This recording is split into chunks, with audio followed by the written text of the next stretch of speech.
I was sitting in the doctor's waiting room when my phone rang. It was my only daughter, Angela. Her voice was unsettlingly calm, almost brittle as she announced, "Mom, we're going on a trip to Europe tomorrow. I've already sold your beach house and your car. We needed the money. Bye." Then, she simply hung up. 45 years of nurturing her, sacrificing everything, only to be cast aside like refuse. Yet, I inhaled deeply and a faint smile touched my lips.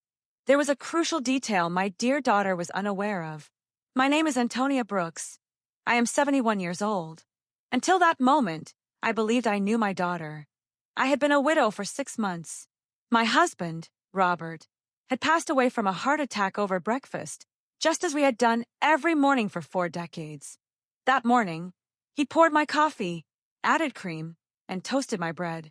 As always, he kissed my forehead and whispered, "Good morning, my love." Those were his last words. After his death, Angela had, or so I thought, become a more constant presence in my life.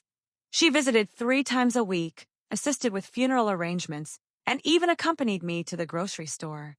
She suggested a general checkup, saying with that saccharine smile I mistook for affection, "Mom, you need to take better care of yourself now that you're alone." Now, I understood that smile was for convenience. The beach house had been our sanctuary for years. Robert and I bought it when Angela was 15, through sheer grit and countless sacrifices. Every summer, we'd retreat there, forging memories, celebrating birthdays and Christmases. Angela brought boyfriends, then her husband, Edward. I cooked, cleaned, and did laundry for everyone. It was our cherished family tradition. I never imagined she'd view it as mere currency. And the car, that venerable Ford pickup truck, Robert cherished it like a child. He washed it every Sunday, meticulously changed the oil, and always parked it beneath the tree's shade. Angela knew its profound significance to me. It was the last tangible piece of him I had left. His scent still lingered on the worn seats. When she disconnected, I remained on that unforgiving green plastic chair, surrounded by strangers. For the first time in months, no tears came. A strange calm settled within me, a tranquility I hadn't known since Robert's death. Because in that moment, I recalled something I had entirely forgotten. 3 days before he died, Robert had handed me a manila envelope. "Antonia," he'd said, "put this in your dresser drawer.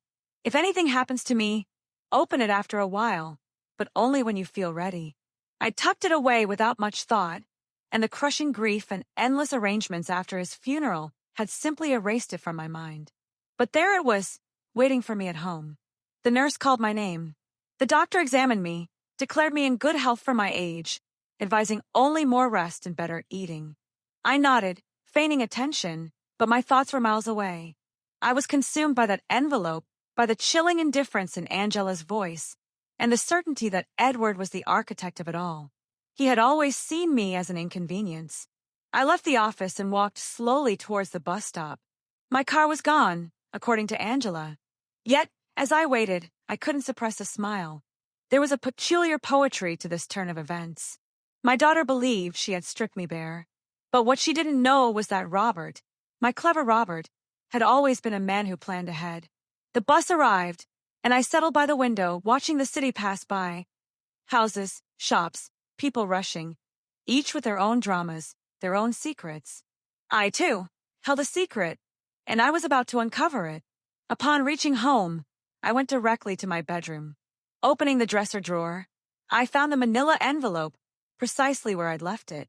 My hands trembled slightly as I picked it up, feeling the bulk of documents inside. Robert had written my name on the front in his elegant hand. I sat on the bed we'd shared for so many years, taking a deep breath. Dusk was falling, filling the house with familiar shadows that no longer held dread. Slowly, I opened the envelope, like unwrapping a momentous gift. What I discovered within would change everything. What I found in that envelope left me breathless. Inside were legal documents, property deeds, bank certificates, and a handwritten letter from Robert. Tears blurred my vision as I read his familiar script. "My dearest Antonia," it began, "if you are reading this, it means I am no longer with you. Forgive me for not revealing everything while I was alive, but I wish to shield you from worries. Over the years, I invested our savings in various properties and businesses. We own more than just the beach house. We have 6 other properties, including the apartment building where Angela and Edward reside. We also hold shares in 3 companies worth more than you can possibly imagine. You are wealthy, my love. You always were, but now it is official. My hands shook as I sifted through the documents. There were deeds for houses in diverse city neighborhoods, a downtown condo, a small coastal motel, and indeed, the 20-story apartment building where my daughter lived. Robert had been its silent owner for a decade, having placed everything under the name of a company I knew nothing about.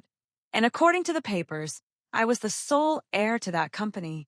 There were also bank statements for accounts I never knew existed, with figures that seemed unreal. Robert had been a bus driver for 40 years, but he had also been an exceptionally astute investor. Every penny we saved, every sacrifice we made, he had silently multiplied, and I had been blissfully unaware. In his letter, Robert explained he had kept it all a secret because he didn't want me to fret about money, nor did he want Angela to know our true financial standing. You know our daughter, Antonia, he'd written. If she knew we had so much, her attitude would undoubtedly change. I wanted her to love us for who we are, not what we possess. What bitter irony. Our daughter had abandoned us, believing we had nothing, when in reality, we had everything. That night, sleep eluded me. I paced the house, touching old furniture and knickknacks Angela had always dismissed as outdated. I gazed at the family photos, especially one of her at 5, perched on Robert's lap, laughing. Where had that sweet little girl gone? When had she become so calculating, so cold? The next morning, early, the phone rang. It was Angela again. Her voice was different, softer, but I had learned to distrust such shifts in tone. Mom, how are you? I wanted to tell you we've already transferred the money from the house and the car. We deposited your share into your account. It's not much, but it'll help you for a few months while you look for something smaller. My share? I asked, my voice carefully neutral. Yes, Mom. We weren't going to leave you with nothing, of course. We gave you 30%. That's fair, right? We need the money for our investment in Europe. Edward has an incredible business opportunity there. 30% of my own things. How generous, I thought. I see. Honey, and when do you leave? This afternoon. Our bags are already packed. We'll be gone for at least 6 months. Maybe more if the business thrives. But don't worry, Mom. When we return, we'll help you find a small apartment. Something that fits your needs. Fits my needs. As if she had any idea what my needs were. Okay, Angela, have a safe trip. Oh, Mom. I knew you'd understand. You've always been so compassionate. We love you so much. And she hung up. I stood there, phone in hand. For the first time in months, I laughed. A deep, unrestrained laugh. Unlike any I'd uttered since Robert died. The situation was utterly absurd, truly comical. My daughter had robbed me, evicted me from my own home, addressed me with insufferable condescension, all to finance a European escapade that would likely prove disastrous. But what stung most wasn't the money. It was the sheer ease with which she had discarded me. 45 years of my life dedicated to her. Of sacrifice, of unconditional love, erased in a 2-minute phone call. That was the true wound. I checked my bank account online. Indeed, they had deposited an amount that likely seemed generous to them, but to me, it was a cruel joke. They had sold the beach house for far less than its true value, undoubtedly desperate for quick cash. Robert's truck, too, had been sold for a pittance. That afternoon, from my window, I watched Angela and Edward load their suitcases into a cab. He struggled with 2 enormous bags. She carried a very expensive-looking carry-on. I watched them laugh, kiss, and plan. They looked like 2 teenagers giddy for an adventure. They never glanced toward my window, never waved goodbye. As the cab pulled away, I sat in the kitchen with a cup of tea. Robert's documents spread across the table. Decisions had to be made. I could call a lawyer, reclaim my properties, and demand everything they had taken.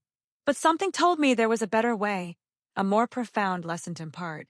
I called Mr. Peterson, the lawyer who had handled Robert's affairs. He'd attended the funeral, offered condolences, and told me to call if I ever needed anything. Well, now I needed him. Mrs. Brooks, it's good to hear from you. How are you? I'm doing well, Mr. Peterson. I need to see you urgently. I found some documents from Robert that I don't quite understand. Of course. You can come to my office tomorrow morning. I'll be there.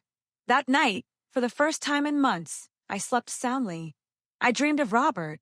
He was in his favorite chair, reading the newspaper, just as every morning. When he saw me, he smiled and said, "It's about time, my love.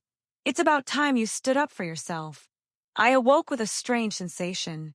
Not happiness, but not the pervasive sadness of months past either.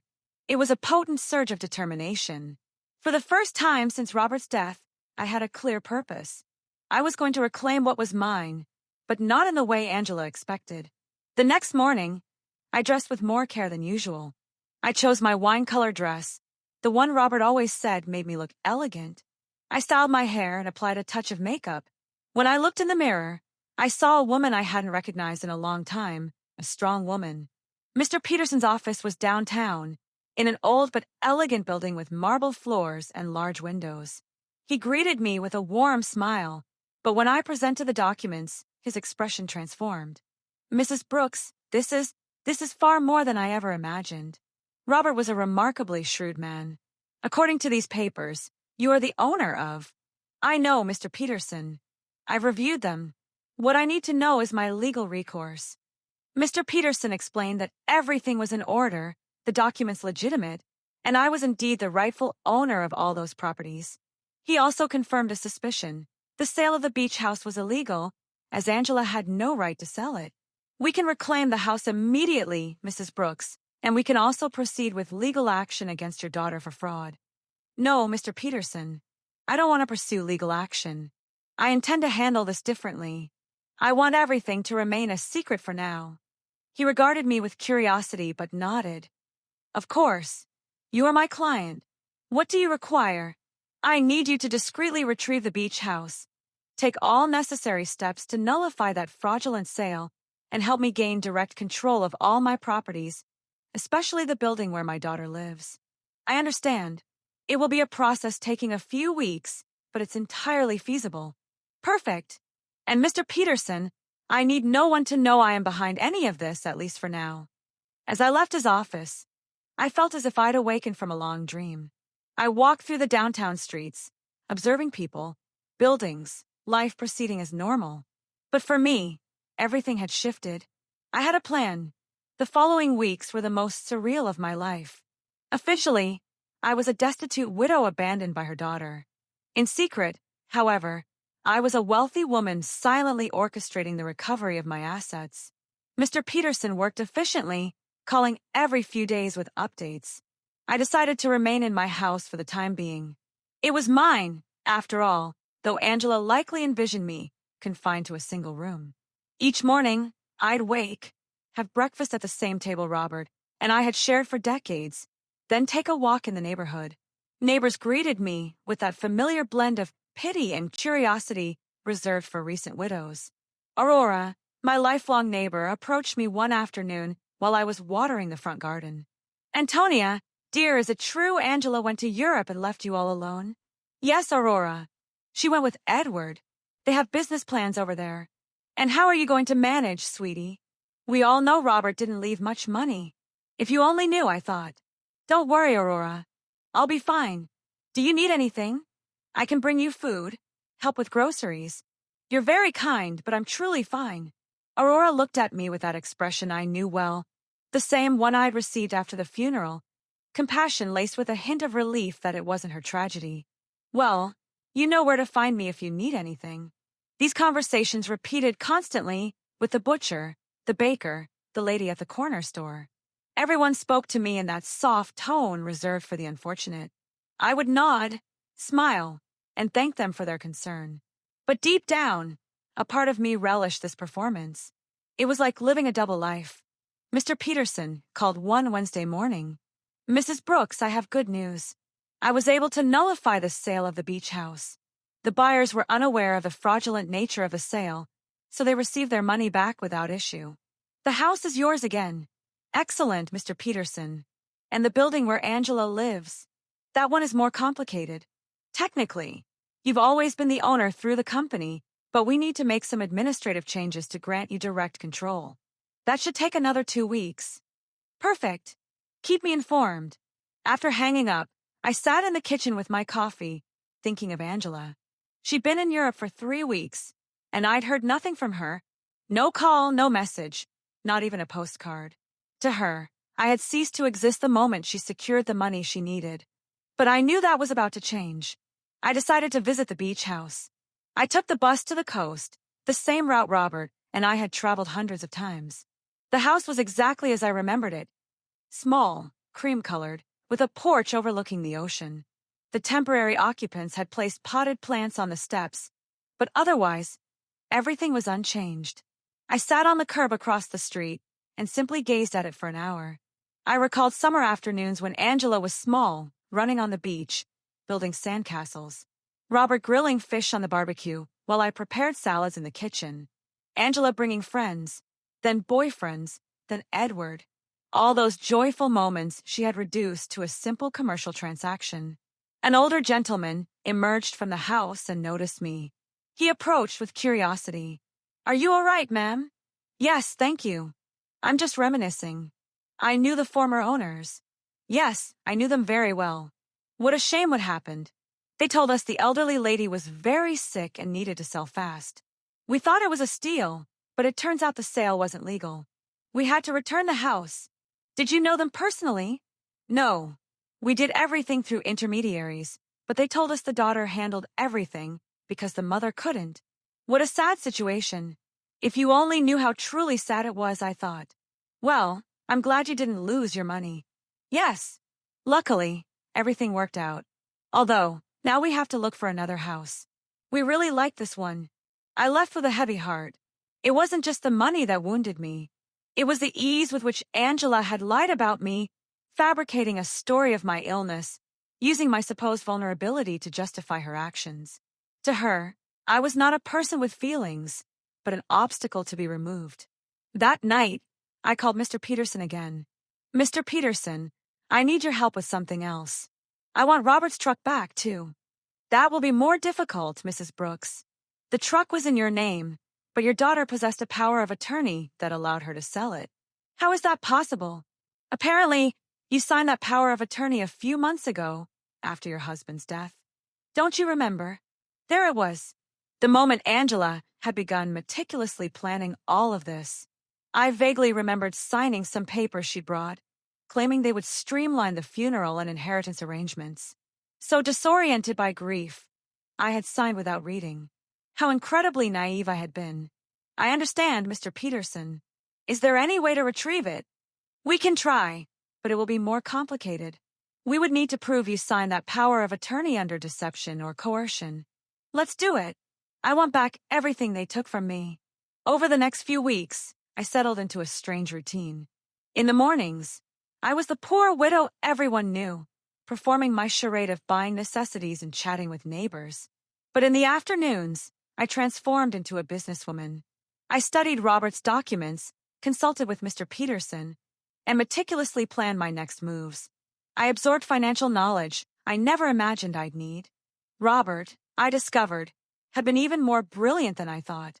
Every investment was carefully calculated. The building where Angela lived, for instance, wasn't just profitable from rent. It was in an area rapidly appreciating in value. I also learned that Edward, Angela's husband, was drowning in debt. He had taken out loans using the apartment they lived in as collateral, oblivious that he wasn't the actual owner. When the banks uncovered this, he would face serious trouble. Mr. Peterson called one Friday with important news. "Mrs. Brooks, all the paperwork is complete. You now have total control of all your properties." I also recovered Robert's truck. The buyer happened to be an acquaintance, and when I explained the situation, he agreed to return it in exchange for a small compensation. "Excellent work, Mr. Peterson. Now, I need you to help me with one more thing. I want you to send a letter to my daughter." "What kind of letter?" "An eviction notice." There was a moment of silence on the line. "Mrs. Brooks, are you sure you want to do this?" "Completely sure." She decided I wasn't important in her life. Now she's going to discover just how important I truly am. "I understand. Do you want me to send it to Europe?" "No. I want you to give it to her when she gets back. I have a feeling that will be very soon. I wasn't wrong. That same afternoon, Aurora rushed to my house, brimming with fresh neighborhood gossip. Antonia, did you know Edward is in trouble with the bank?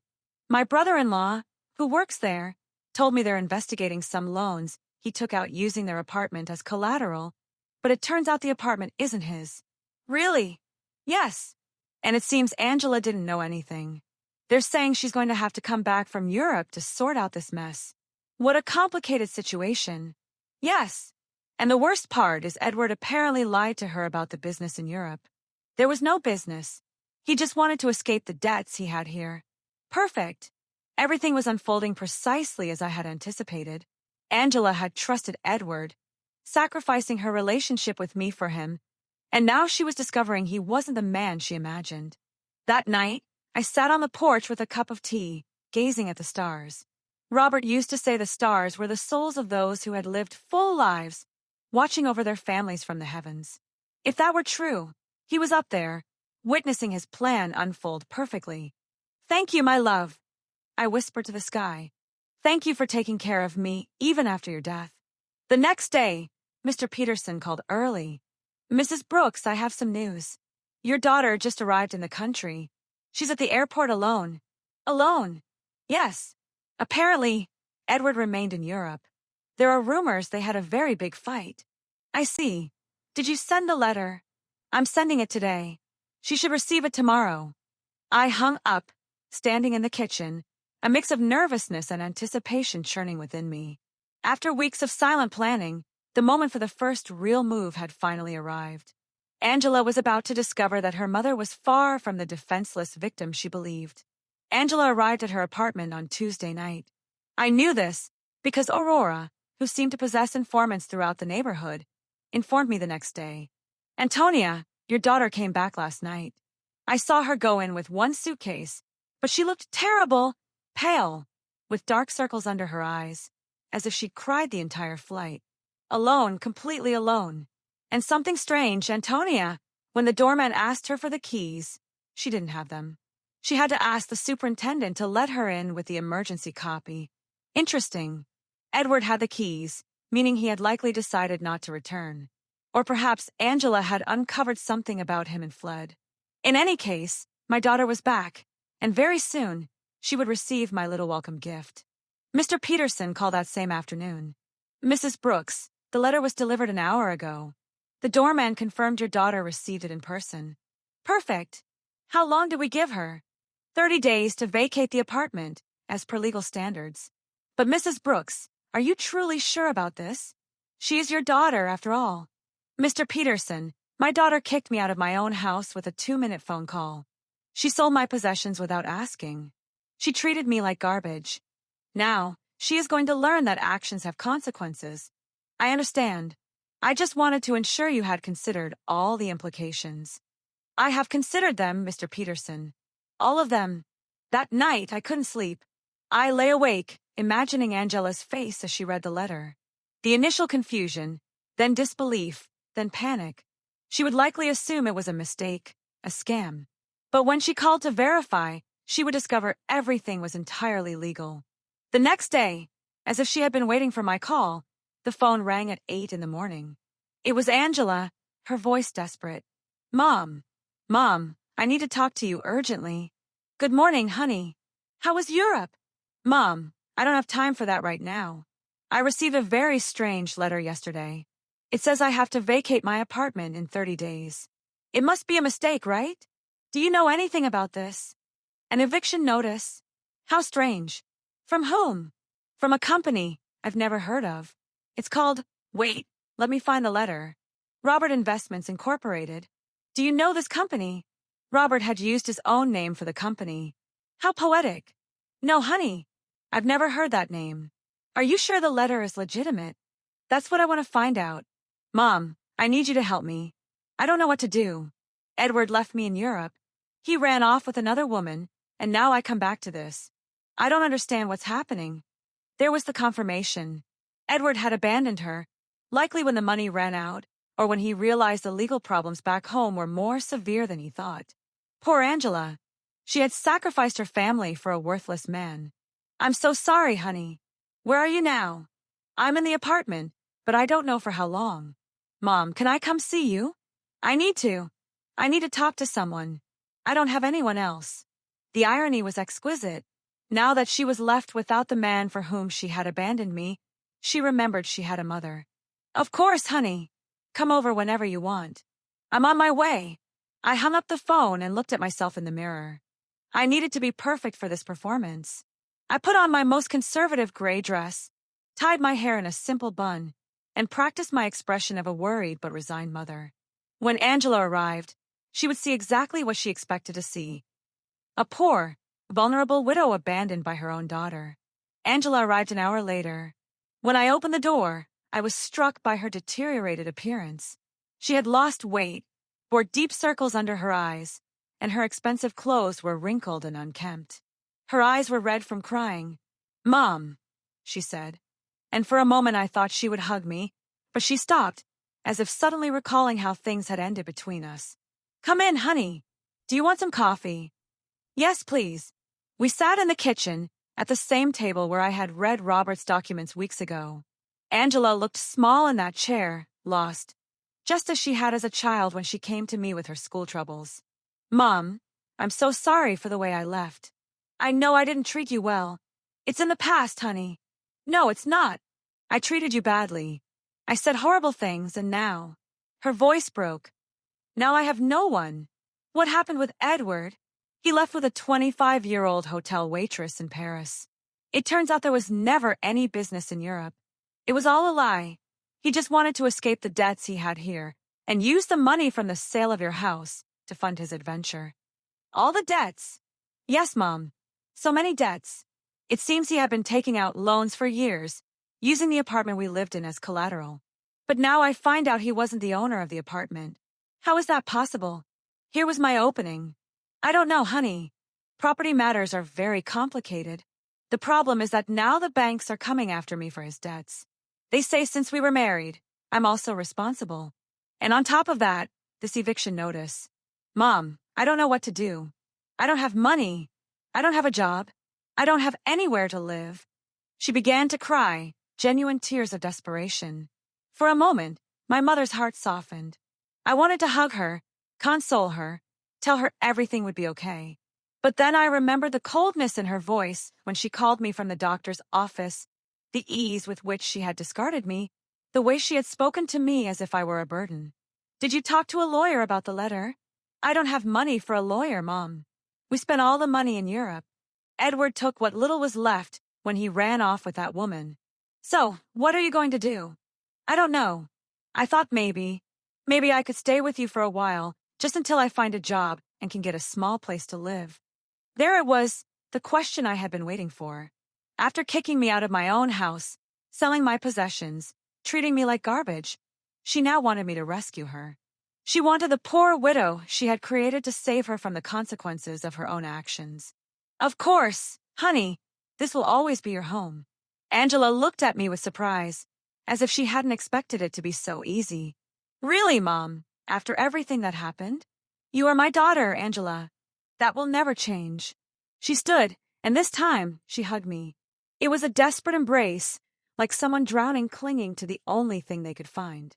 I hugged her back, too, but not with the unconditional love from before. Now there was calculation in my embrace. Strategy. "Thank you, Mom. I promise I'll find a job soon. I won't be a burden. Don't worry about that now. Rest, recover, and then we'll see what your options are." Angela left that afternoon to retrieve some belongings from her apartment. I stayed in the kitchen, marveling at how smoothly it had gone. She had come to me exactly as planned, broken, desperate, without options. And best of all, she suspected nothing. To her, I was still a poor, abandoned mother needing her compassion. But this was only the first part of my plan. Having her live with me would provide the perfect opportunity for the next phase that I would let her settle in, feel safe, believe she had found refuge in my house. And then, when she least expected it, I would teach her the profound difference between being poor by choice and being poor by consequence. That night, I called Mr. Peterson. "Mr. Peterson, I need you to do something else for me." "Tell me, Mrs. Brooks." "I want you to investigate Edward's debts. I need to know exactly how much he owes to whom, and what legal options I have to separate them from my daughter. That will take time, but it's feasible. Perfect. And Mr. Peterson, I want you to keep this an absolute secret. No one can know I am behind this investigation. Of course, Mrs. Brooks. May I ask what her final plan is? My plan, Mr. Peterson, is very simple. I'm going to save my daughter, but first, she has to understand what it truly means to hit rock bottom. When I hung up, I poured myself a glass of the wine Robert had been saving for special occasions. It had been a long time since I'd had a special occasion quite like this one. The game had begun, and for the first time in months, I held all the good cards. Angela moved into my house the next day. She arrived with 2 suitcases and a cardboard box, all that remained of her previous life. I watched her unpack in her old room, the same one she had slept in during her teenage years, and I could see the humiliation in every movement. She had gone from living in a luxury condo to taking refuge in her childhood bedroom. "Mom, I found this in the apartment," she said, showing me a manila envelope. It was among Edward's things. It has your name on it. It was another one of Robert's envelopes.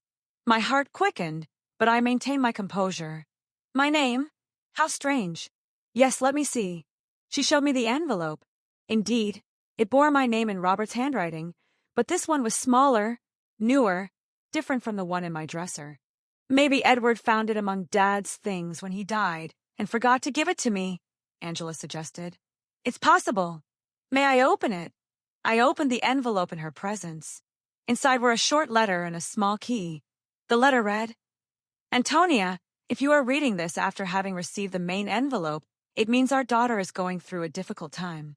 This key opens a safety deposit box at the Central Bank downtown branch. The number is 247. There is something there that can help you help her, but use it wisely. With eternal love, Robert." Angela read the letter over my shoulder. A safety deposit box? Dad had a safety deposit box. I had no idea. I didn't either. I lied. Your father never told me about this. Do you think we should go see what's in there? I don't know, honey. Maybe it's better to leave things as they are. But, Mom, maybe there's something important in there. Documents, or I don't know, maybe something valuable that can help us. The desperation in her voice was palpable. Angela was clinging to any possibility of finding a way out of her predicament, and I was going to let her cling a little longer before revealing the complete reality. "Okay," I said after a calculated pause. "We can go tomorrow." That night, Angela and I had dinner together for the first time in months. She had cooked, attempting to be useful, but the food tasted of guilt and desperation. She recounted more details of her time in Europe, each story worse than the last. "Edward lied about everything, Mom. Not just the business, but the debts, too. I thought he only owed a little, but it turns out he owes over $100,000. And the worst part is he used my name for some of the loans without my knowledge. How is that possible? He forged my signature. When I married him, I gave him some documents to handle our joint banking. I never thought he'd use them for this. Do you have any way to prove you didn't know?" "I don't know. It's all so complicated. The banks say that since we were married, I'm responsible for all his debts anyway. And the divorce. I don't even know where Edward is now. He just disappeared. His phone is disconnected. He doesn't answer emails. Nothing. It's as if he vanished. Perfect. Edward had fled like the rat he had always been, leaving Angela to face the consequences of her actions alone. In a way, he had done me a favor. Now, my daughter was experiencing the precise betrayal I had felt when he abandoned me. I'm so sorry, honey. I didn't know things were so bad. I didn't either, Mom. I thought Edward loved me, that we were going to build something together, but it turns out I was just an easy way for him to get money and documents. Angela began to cry again. How could I have been so stupid? How did I not realize who he really was? It was tempting to tell her I had seen the signs from the beginning, that I had tried to warn her Edward never seemed trustworthy. But that would have shattered my facade as a compassionate and vulnerable mother. Love can be blinding sometimes, honey. Don't blame yourself. But, Mom, I didn't just ruin my life. I ruined yours, too. I treated you horribly. I took your house, your truck, your things, all to give to a man who abandoned me at the first opportunity. Now we're 2 poor women trying to survive because of me. It's in the past, Angela. We'll be okay. No, it's not. Now we're both in trouble because of my mistakes. You lost everything Dad left you, and I lost my marriage and my future. We're two poor women trying to survive. If she only knew, I thought, that at this very moment I have more money than she could possibly imagine, that I am the owner of the building where she lived, that I could solve all her problems with a single phone call. But it wasn't time yet. The next day, we went to the bank. Angela was nervous, yet hopeful. I maintained my act as a confused widow who understood little about finance. The bank employee led us to the safety deposit boxes, verified my ID, and opened box number 247. Inside were jewels, many jewels, rings, necklaces, bracelets, earrings. I recognized some pieces as heirlooms from Robert's family. Others were entirely new to me. There was also a letter explaining the origin and approximate value of each piece. Angela gasped, "Mom, this must be worth a fortune." "You think so?" "Yes. Look at this emerald, this pearl necklace. Mom, Dad saved a treasure here." According to Robert's letter, the jewels were worth approximately $200,000. It was a significant amount, but it was nothing compared to the rest of my assets. It was like finding a few coins under the sofa when you have $1 million in the bank. "What do we do with this, Mom?" "I don't know, honey. They're family memories. But, Mom, we could sell some of the pieces. With this money, you could get your beach house back, and I could pay off some of Edward's debts." There it was again. Even when she discovered something valuable, Angela's first thought was how to use it to solve the problems Edward had created. She hadn't learned a thing yet. "Are you sure you want to use your father's inheritance to pay Edward's debts?" "What other option do I have, Mom? If I don't pay something soon, the banks are going to foreclose on everything I have. And technically, I don't own anything. Everything was in Edward's name. Think carefully, honey. Once you sell these jewels, you won't be able to get them back." "I know, but what else can I do? I can't get a job with all these legal claims pending.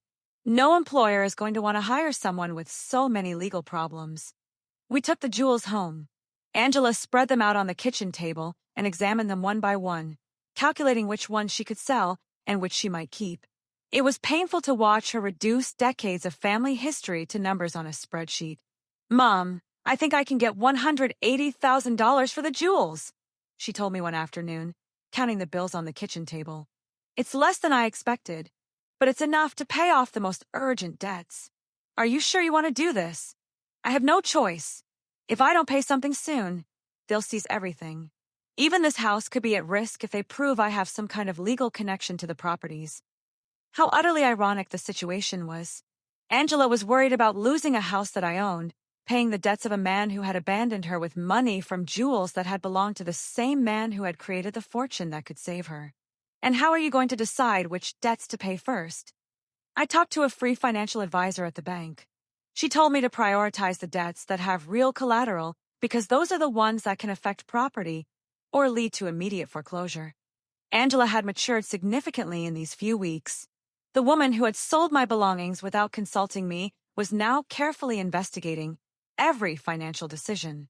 The suffering had made her more responsible, but also more fragile. That night, as she was organizing the debt documents on the table, I received a call from Mr. Peterson. "Mrs. Brooks, I have a full report on Edward's debts. The situation is worse than I thought." "How much worse?"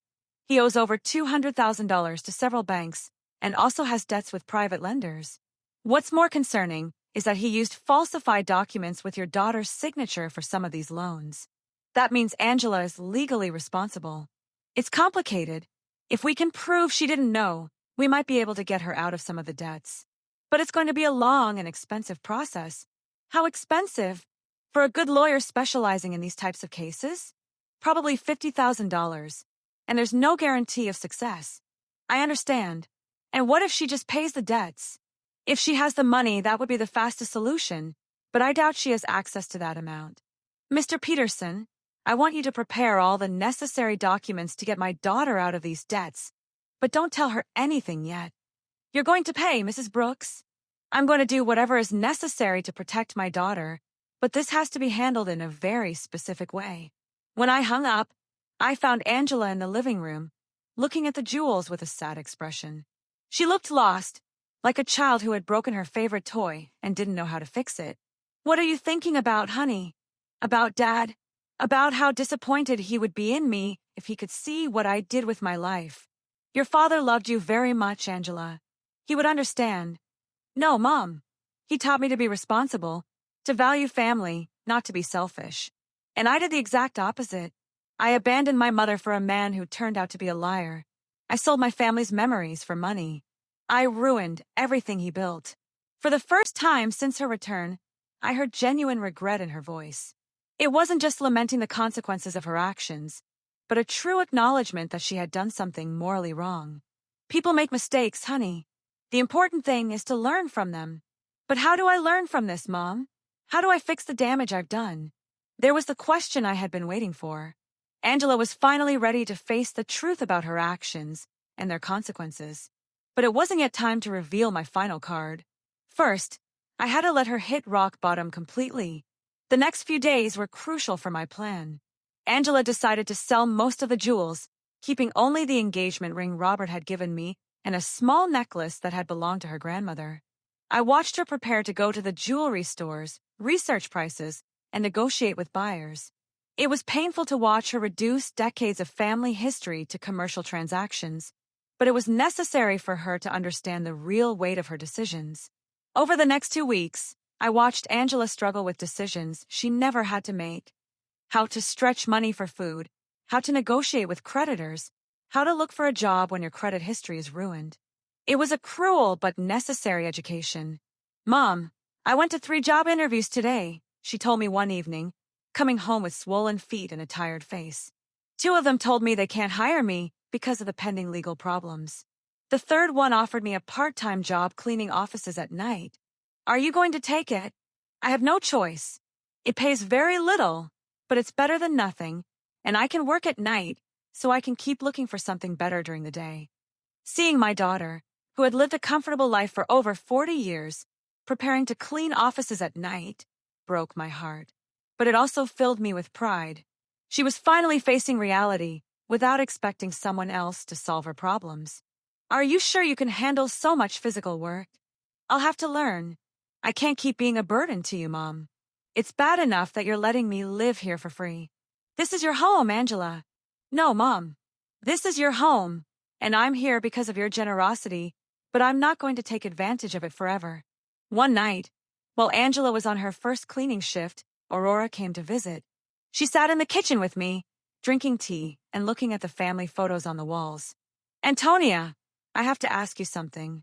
Did you know Angela was going to come back in these conditions? What do you mean? Well, when she left, she seemed so sure of herself, so arrogant.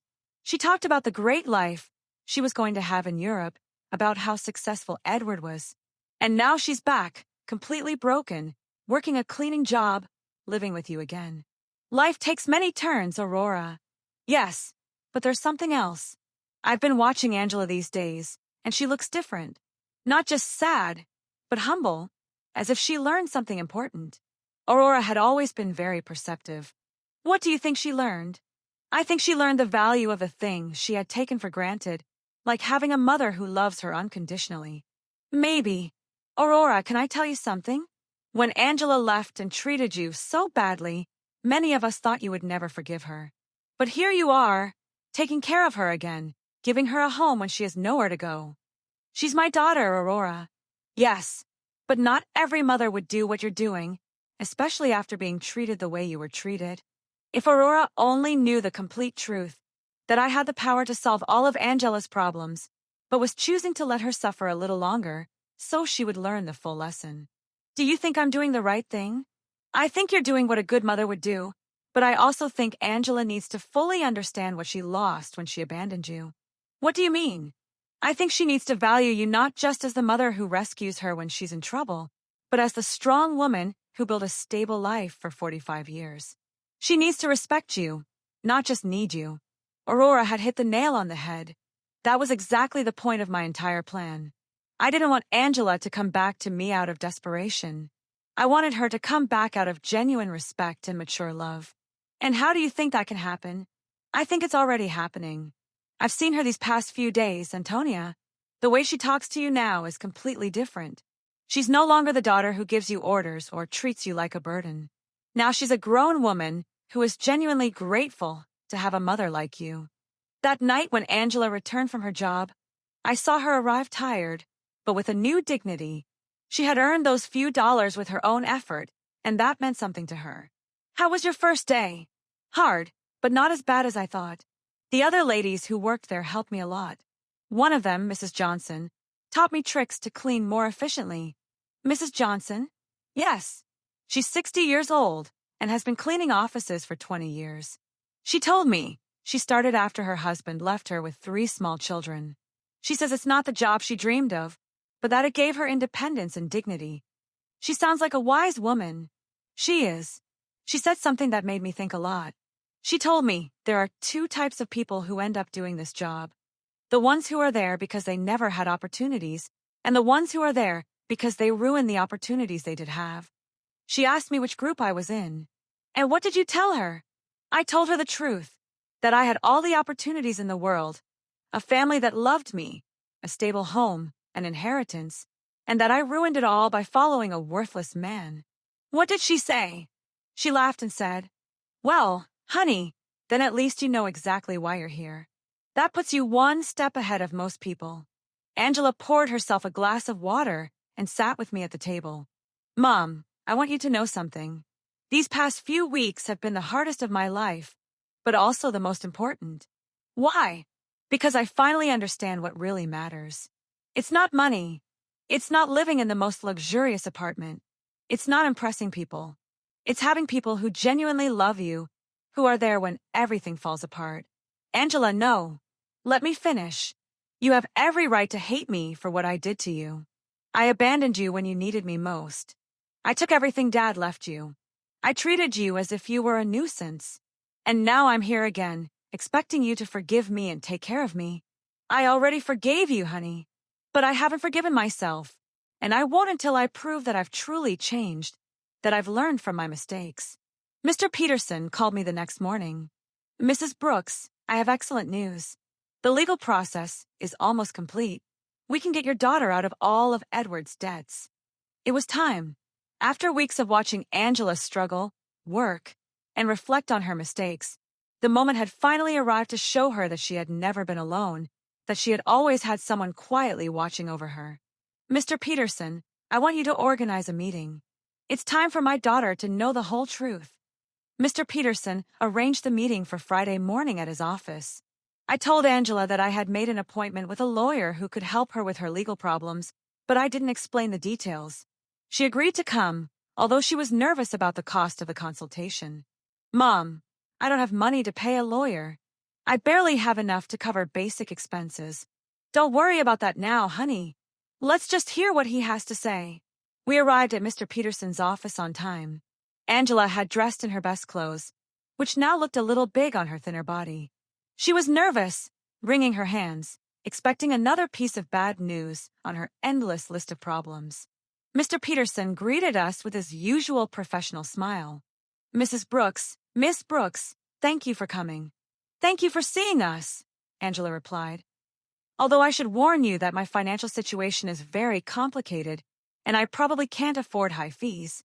"That's exactly what we're going to talk about," Mr. Peterson said, exchanging a look with me. "But first, I need you to review these documents." Mr. Peterson handed Angela a thick folder. She opened it and began to read, her expression gradually changing from confusion to surprise. "I don't understand. These documents say that Edward forged my signature, that there is evidence of fraud, that I am not responsible for the debts. That's right, that we have been investigating your case for the past few weeks, that we found enough evidence to prove that you were a victim of identity fraud. But how is that possible? Who paid for this investigation? I don't have money for this." Mr. Peterson looked at me. It was my moment. "Angela, there's something I need to tell you." "What, Mom?" I took a deep breath. After weeks of acting, I was finally going to reveal the truth. "Your father left me more than you knew, much more." "What do you mean, Mr. Peterson?" "Show her the other documents."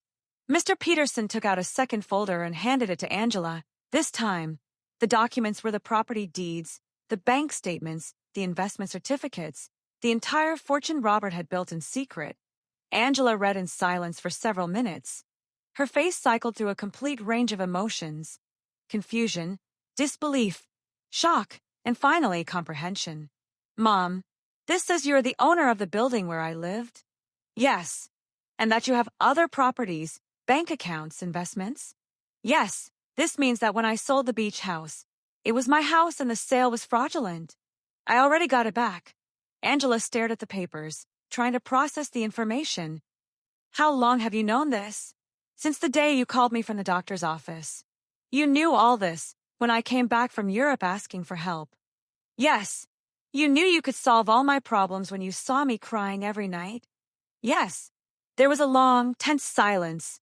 Angela closed the folders and looked directly into my eyes. Why, Mom? Why did you let me suffer when you could have helped me? This was the question I had been waiting for weeks.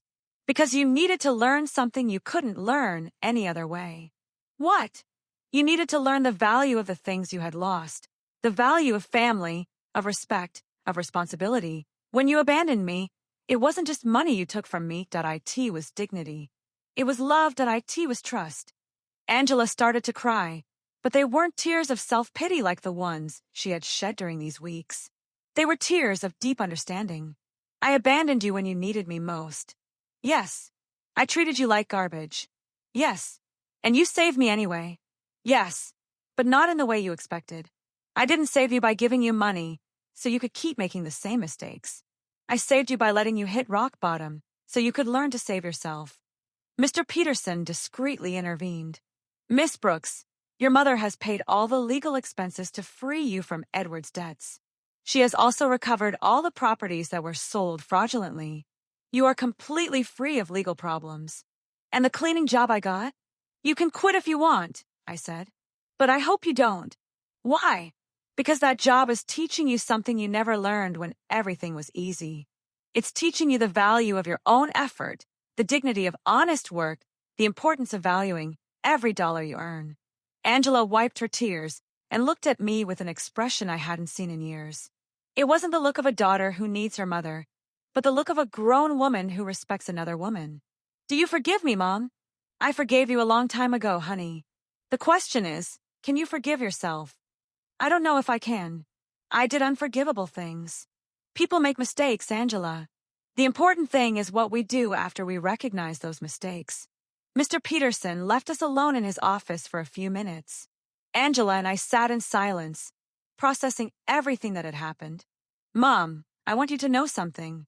Even if you didn't have all this money, even if you were really the poor widow I thought you were, I would have learned the same lesson. What lesson? That there is nothing more valuable than having someone who loves you unconditionally. During these past few weeks, the only thing that kept me sane was knowing I had a home with you. That no matter how much I had ruined my life, you were still my mother. That will never change, Angela. I know. But I also know that I can never take that love for granted again. I have to earn it every day, with respect, with gratitude, with actions, not just words. We left Mr. Peterson's office with a completely new relationship. We were no longer mother and daughter united by blood and habit. We were two grown women who had chosen each other after going through the most difficult test imaginable. The following weeks were about rebuilding, but not the kind Angela expected.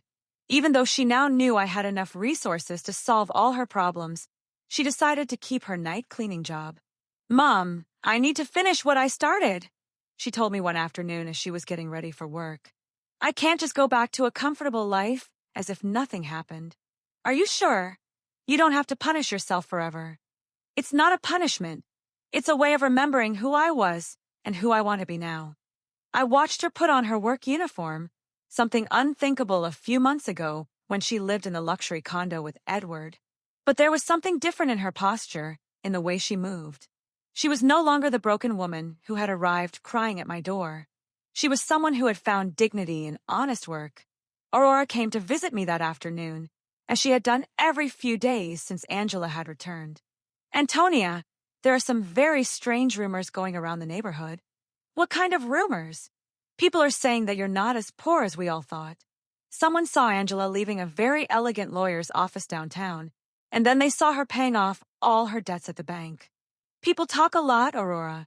Yes, But they're also saying you got your beach house back, and that somehow you managed to solve all of Angela's legal problems. That costs a lot of money, Antonia. Aurora knew me too well to fool her for long. What do you want to know exactly?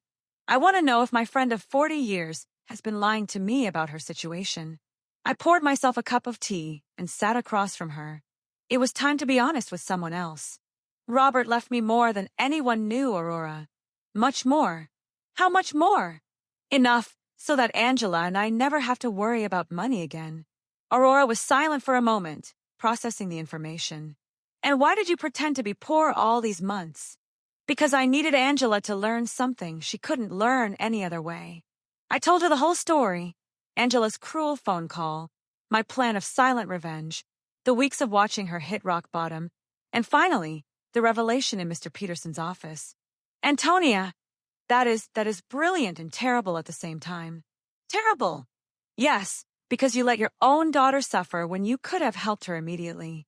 But also brilliant, because I understand why you did it. You do. Yes. Angela needed to learn the value of the things she had lost. If you had simply given her money to solve her problems, she would have learned that there's always someone who will rescue her from the consequences of her bad decisions. Exactly. But Antonia, didn't it hurt you to see her suffer? Every day, every night, I saw her crying. Every morning, I saw her get up to go to work tired and defeated. But I knew that if I rescued her too soon, she wouldn't have learned the full lesson. And do you think she learned it? Look for yourself. Angela knows that she now has access to enough money to live comfortably, but she chose to keep her job. She knows she can move to a better place, but she decided to stay here with me. She knows she doesn't have to worry about the debts, but she's using her own savings to help other women in similar situations. She's helping other women? Yes. She became friends with the ladies she works with and is using some of the money she earned cleaning offices to help a co-worker who is having trouble paying for her son's daycare. Aurora smiled. That's not the Angela who went to Europe. No, she's not. This Angela understands that money is a tool, not a goal. She understands that dignity comes from work and respect, not from material possessions. That night, when Angela returned from work, she found me reading in the living room. Mom, I have to tell you something. Today, Mrs. Johnson asked me if I was the daughter of the rich lady from the north side of town. What did you tell her? I said yes, that you have enough money for me not to have to work. And do you know what she asked me next? She asked me why I was still working. So I explained that it was because I need to prove to myself that I can stand on my own 2 feet. And what did she say? She laughed and said, Honey, that's the difference between being rich and acting rich. Your mom taught you how to be truly rich. Mrs. Johnson is very wise. She is. And she made me understand something important. It's not about the money you have, but about how you use it and how you relate to it. Angela sat down with me on the sofa. Mom, I want you to know that I've made a decision. I'm going to keep living here with you, but not as a daughter who has come back home to her parents. I want to stay here as a grown woman who chooses to share her life with her mother. What's the difference? The difference is that I'm going to pay my share of the expenses. I'm going to contribute to the upkeep of the house, and I'm going to treat this relationship as a partnership between 2 independent women who love and respect each other. Angela, you don't need to. Yes, I do, Mom. I need our relationship to be different from what it was before. Before, I was a daughter who took her mother's love and care for granted. Now I want to be a grown woman who values and takes care of the most important relationship in her life. And your job? I'm going to keep working, but not necessarily cleaning offices forever. I want to go back to school. I want to prepare myself to do something more meaningful with my life. But I want to do it step by step, earning every opportunity. Do you have any idea what you want to study? Yes, I want to study social work. These past few weeks have taught me how many people are going through difficult situations without having anyone to support them. I want to use the resources we have to help other women who are going through what I went through. It was perfect. Angela had not only learned to value what she had, but she had found a way to use her experience for something constructive. And what about Edward? Mr. Peterson told me he was arrested in France for the fraudulent marriage. He's going to be deported soon. But honestly, Mom, I don't care anymore. That part of my life is over. You don't feel any resentment? No. Edward did me a favor without even knowing it. If he hadn't abandoned and betrayed me, I never would have hit rock bottom. And if I had never hit rock bottom, I never would have learned to truly value what I have. That night, for the first time in months, I went to bed completely at peace. My plan had worked perfectly. Angela had not only learned the lessons she needed to learn, but she had emerged from the experience as a stronger, wiser, and more compassionate person. Robert would have been so proud. 6 months later, our life had found a new balance that neither of us could have imagined before. Angela finished her social work studies with excellent grades, and I decided to use some of my resources to establish a foundation to help women in situations of domestic violence and financial abandonment. Mom, the letter from the university arrived, Angela said one morning, coming into the kitchen with an envelope in her hands. I was accepted into the master's program. I start next semester. But Mom, I want you to know I'm going to pay for it with my own savings. I've been saving money from my job at the city. The salary isn't high, but she had learned to live with the essentials and to value every dollar she earned. Are you sure? We can easily afford the master's program. I know, but I need to do it on my own. It's part of who I am now. Aurora came to visit that afternoon, as she had done every Friday for the past few months. She had become a confidant to both of us, watching our transformation with fascination. Antonia, I have to confess something, she said, pouring herself a second cup of tea. At first, I thought you were very cruel to Angela. And what do you think now? Now I think you were the wisest mother I've ever known. Look at your daughter. Really look at her. It was true. The Angela, who was in the living room studying for her exams, was completely different from the one who had left for Europe months ago. This Angela had a serenity that came from within, a confidence that was based on her own achievements, not on material possessions. Did you know I saw Angela at the grocery store yesterday buying vegetables for a family she's helping through her job? I hadn't told her.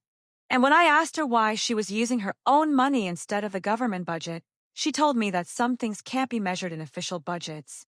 That night, Angela and I had dinner on the porch, something that had become a tradition. It was our time to talk about the day, plan for the future, and simply enjoy each other's company. Mom, I received a very strange letter today, she said, cutting her salad. From whom? From Edward. My muscles tensed. Edward? He wrote to you. From where? From prison in France. Apparently, he was sentenced to 2 years for marriage fraud. In the letter, he says he regrets everything he did and wants to ask for my forgiveness. And how do you feel about it? Honestly, I don't feel anything. No anger, no sadness, no desire for revenge. It's as if that part of my life happened decades ago, not months ago. Are you going to write back? No. Not because I hate him, but because there's nothing to say. That Angela who married him no longer exists. This Angela has nothing to talk to him about. I was impressed by the maturity in her voice. The woman sitting across from me had developed an inner strength that came from hitting rock bottom and getting up on her own. Do you know what this whole experience taught me, Mom? What? That true love isn't the one that tells you what you want to hear. True love is the one that teaches you what you need to learn, even when it hurts. It's a difficult lesson to learn, but it's a necessary one. Edward told me what I wanted to hear. He made me feel special. He convinced me that I deserved a life of luxury without effort. You taught me that true wealth comes from hard work, respect, and genuine relationships. That night, after Angela went to her room to study, I sat on the porch alone, looking at the stars and thinking about Robert. I had promised him I would take care of our daughter, and I finally felt I had fulfilled that promise in the right way. I hadn't taken care of her by giving her money when she needed it. I had taken care of her by teaching her to take care of herself. I hadn't saved her by solving her problems. I had saved her by allowing her to learn to solve them on her own. The next day was Sunday, and we had planned to visit the beach house together for the first time since I had gotten it back. Angela hadn't wanted to go before, saying she needed time to process everything that had happened. Are you ready? I asked her as we got into the truck. I think so. The trip was silent but comfortable. When we arrived, Angela stood for a moment in the truck, looking at the house where we had spent so many family summers. It looks exactly the same, she said finally. Some things don't change, but others do. I am not the same person who sold this house. We went in together. The house was clean and tidy, exactly as Robert and I had kept it for years. Angela walked through each room, touching the furniture and looking at the family photos that hung on the walls. Mom, I want to apologize. You already apologized, honey. No, I want to apologize specifically for this house. Not just for selling it, but for reducing all our family memories to a commercial transaction. It's forgiven. This house represents 40 years of family summers, of birthdays, of Christmases. Dad built that porch with his own hands. You planted that garden. I learned to swim at that beach. And I turned it all into money to fund the adventure of a worthless man. She sat on the sofa where Robert used to read on Sunday mornings. Do you know what hurts me the most? What? That when I sold it, I didn't feel anything. It was just another property. Now, being here again, I can feel Dad in every corner. I can hear his laughter, smell his morning coffee, see his reading glasses on the table. He is here, Angela. He has always been here. I know. And I also know that he is proud of how you handled all of this. We spent the whole day at the house, cooking together, cleaning, and fixing small details. It was like a ritual of reconnection, not just with the place, but with the values that place represented. When the sun began to set, we sat on the porch Robert had built, looking at the ocean. Mom, I have a proposal. What is it? I want us to turn this house into a temporary shelter for women who are leaving situations of domestic violence, a place where they can stay while they rebuild their lives. It was the perfect proposal. Robert would have loved the idea that his beach house would serve to help other families. I think that's a beautiful idea, honey.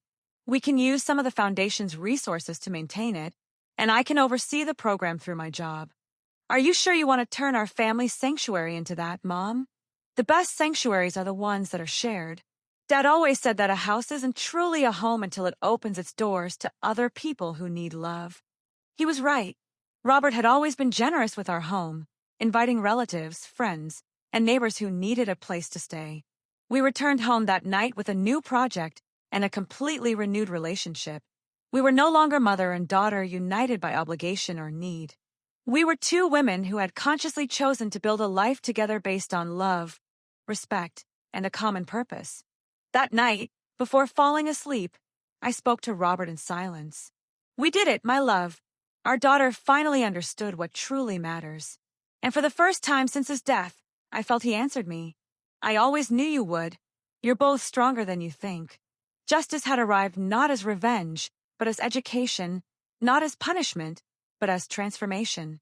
And in the end, we had both gained something much more valuable than money.